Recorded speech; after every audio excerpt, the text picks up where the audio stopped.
Cyber دنیا میں جو کچھ ہو رہا ہے, کیسے, how did this come around, how did this come into being? Now a simple question, so how یہ کیسے بنی, یہ کہانی کیسے بنی, کتنی دیر لگی اس کو, آپ کے پاس کیسے آئی, آپ لوگوں کی کولیبریشن کیسے ہوئی؟ دیکھیے دس از میرا اور کاشف کا یہ آئی تھنک کنزیکٹو 5واں پروجیکٹ ہے, ٹھیک ہے. تو میں تو کاشف کے ساتھ کام کر رہی ہوں. رقیب سے درسی جاتی ہے, سلا رقیب سے 2 web series, and now this pink shirt ہم نے نہیں دیکھی, جی 3 تارا بھی ہم نے نہیں دیکھی, اور so this is the 5th, ہاں, 3 ہم نے دیکھی. Absolutely. سو کولیبریشن تو اب اینشنٹ سی ہو گئی. سو آئی واز اپروچڈ بائی کش فاؤنڈیشن, راشان ظفر, اور انہوں نے کہا کہ ہم چاہ رہے ہیں ایک سیریل کرنا جس میں ہم ہائی لائٹ کرنا چاہتے ہیں crimes against women in our society, and we want you to write it. So پہلا ہی میرا تھوڑی سی ریزسٹنس تھی, نا کہ او گاڈ پھر ڈکٹیشن نہ ہو جائے, اب ہمارے ریفرنسز اتنے خراب ہیں چینل کی وجہ سے, سو وہاں میں نہیں کر پاؤں گی. پھر میں نے ان سے کہا کہ ٹھیک ہے, who is going to direct it, تو انہوں نے کہا ہم کاشف سے بات کریں گے, کاشف نے پہلے ان کا کام کیا ہے. So now that was a catch for me کہ اوکے ٹھیک ہے, ایک طرف سے تو میں سیکیور ہو جائے گی میری script. Then we sat down with them, اور انہوں نے مجھے آمنہ ایک پریزنٹیشن دی, میری آنکھیں کھول دی اس نے. یو نو آپ اور میں جانتے ہیں کہ بہت جرائم ہیں عورتوں کے خلاف ہمارے ہاں, ہم جانتے ہیں کہ ایک مسوجنی ہے, ہم جانتے ہیں کہ اپریشن ہے. وہ فیکٹس اینڈ فگرس تھے جو مطلب کوئی ہوا میں باتیں نہیں تھیں. بہت اتنی بڑی فائل سوری تو وہ تھی میرے پاس, جو کہ میں نے دکھائی, اتنی موٹی, جو مجھے انہوں نے پوری ایک اپنی research the. I took that home, اور جب میں نے اس کو پڑھا میں کانپ گئی تھی. We are very privileged. You know, we are looking at it from a distance. Still we are. جن کے اوپر یہ گزر رہی ہے. And then when I went through it, تو مجھے سمجھ میں نہیں آتا کہ کون سا کرائم میں پک کروں, because they gave me a choice. آپ کیا کرنا چاہتی ہیں.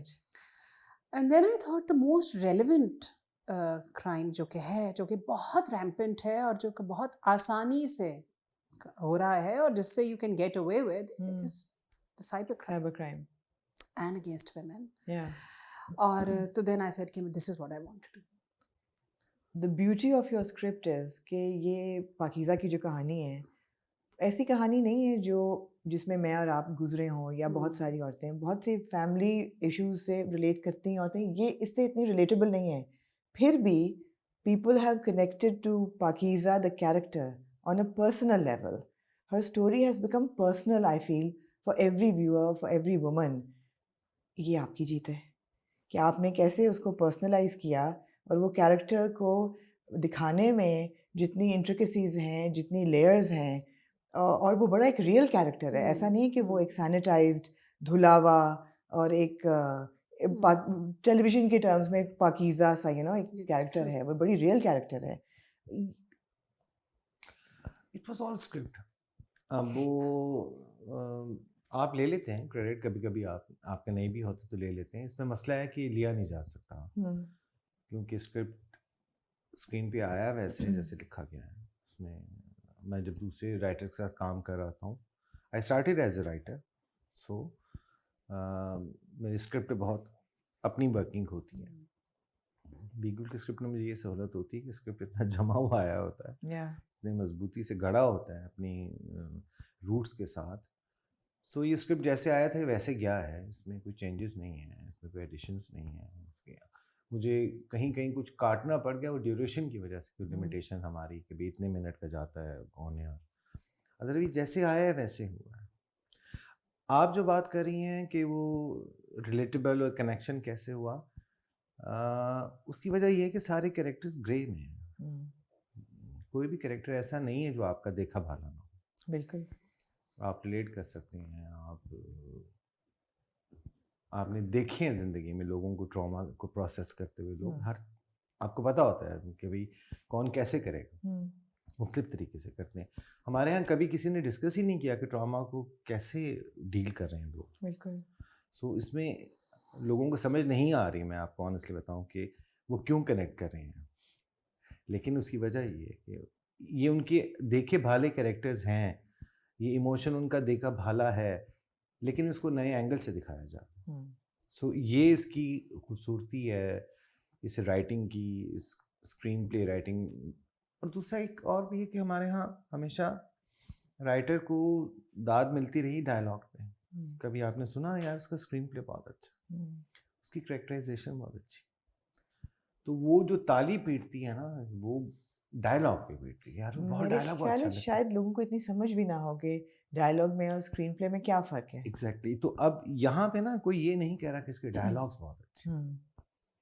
تو آپ جب نیچے کمنٹس میں بھی لوگ مجھے اسکرین شاٹس آتے رہتے ہیں, لوگ وہ سمجھ رہے ہیں اور اس سے کنیکٹ کر رہے ہیں جو ہمارے موسٹلی جن سے نہیں کرتے, جن کریکٹر سے لوگ کنیکٹ نہیں کرتے, وہاں کنیکٹ کر رہے ہیں, ان کے ساتھ کنیکٹ کر رہے ہیں. اور اس میں کہیں یہ نہیں ہے کہ کہیں ڈائلاگ بازی سے کریں. یہ جو لیئرز میں کریکٹر انہیں ڈیفائن ہوئے ہیں, جس طرح سے تراشے گئے ہیں, اس سے کنیکٹ کر رہے ہیں, اس ایموشن سے جو کہ بالکل نیا ہے کسی ٹریجڈی یا ٹراما کو لے کے. اور کہیں بھی اس ٹراما کو یا اس انسیڈنٹ کو اوور ڈراماٹائز نہیں کیا گیا. ٹراما تو آپ نے دکھایا ہی نہیں, آپ نے اس کا ریئیکشن دکھایا ہے. جی, اور اس کا آپ نے دکھایا کہ اثر کیا ہوتا ہے لوگوں پہ, ان کی فیملیز پہ, ان کی زندگی پہ. سو اگین اس کو لکھنے میں کتنا ٹائم لگا آپ کو؟ Amna, I think I took about 4 months. 4 months is when 4 months is like 9 to 5 writing every day. Right. But I think وقت سے زیادہ مجھے جو آپ نے بھی بات کی نا کہ ہم گزرے نہیں ہیں اس ٹراما سے, ہم پہ وہ کرائم نہیں ہوا ہے, but we can feel what she is going through. Absolutely. I think because I could feel it, you know, یہ مجھ سے شاید شروع ہوئی ہے بات کہ میں یہ محسوس کر سک رہی تھی, یا میں شاید اتنا ریئل تھا وہ میرے لیے واٹ ایور پاکیزہ was going through, that because even my body could feel it. I sort of internalized entire trauma when I was writing. That must have been very traumatic for you. Very traumatic, very exhausting. But when I went through it, مجھے لگتا ہے کہ اس وجہ سے شاید connection بنی سب کی, because the honesty of that pain, the reality of it, it exists, right? It does exist. We know that. We know the victims. Of course. تو مجھے لگ رہا تھا کہ میرے لیے پاکیزہ is not a character written on a paper only. I still believe she is very much alive. تو وہ جو ایک میرا اور پاکیزہ کا connection, I could feel her pain. I can still feel it in my body when I'm talking. I think that honesty was transferred on the paper. And when I was writing it, there are a lot of parallels drawn in the entire story. اگر آپ دیکھیں, there's a very visible obvious parallel drawn between Akbar and Yasin's character. دونوں نے ایک criminal offense کیا ہے against a woman. بالکل. دونوں نے وہ اس لیے کیا ہے کہ ریجیکشن ہوئی ہے عورت سے, رائٹ, دونوں کو ہوئی ہے, دونوں کا ریئیکشن کتنا سملر ہے. بالکل. سو کتنی ڈیپ روٹڈ misogyny ہے, and then the patriarchy actually pushes them to do this, do a criminal offense against a woman. Because how can she say no? ایک یہ parallel draw ہوا. آپ دیکھیں the mothers, there are 4 mothers, 2 are visible, 2 are not. One was Faraz's mother, one was Yasin's mother. Both of them died. Look at the, you know, again a parallel of death between them. Then there is Mummy and then there is Alia. Look at the parallel between them. So, you know, تو مجھے لگ رہا تھا کہ I'm talking about it now from a distance that I can analyze it. But when I was writing it, I could make it out. I was not conscious about it. The characters were so much in control. They were telling the story themselves. Now when I look back at it, اور تھوڑا میں فاصلے سے دیکھتی ہوں تو مجھے خود گوز بمپس ہوتے ہیں کہ oh my god, the parallels, I didn't even know about them when they were happening. آپ دیکھیے کہ جتنی تکلیف سے وہ سب عورتیں گزری ہیں. The entire family of Faraz, the parallel between Faraz's trauma and Pakiza's trauma has a contrast. لوگوں کو یہ بہت لگتا ہے. فراز کے ساتھ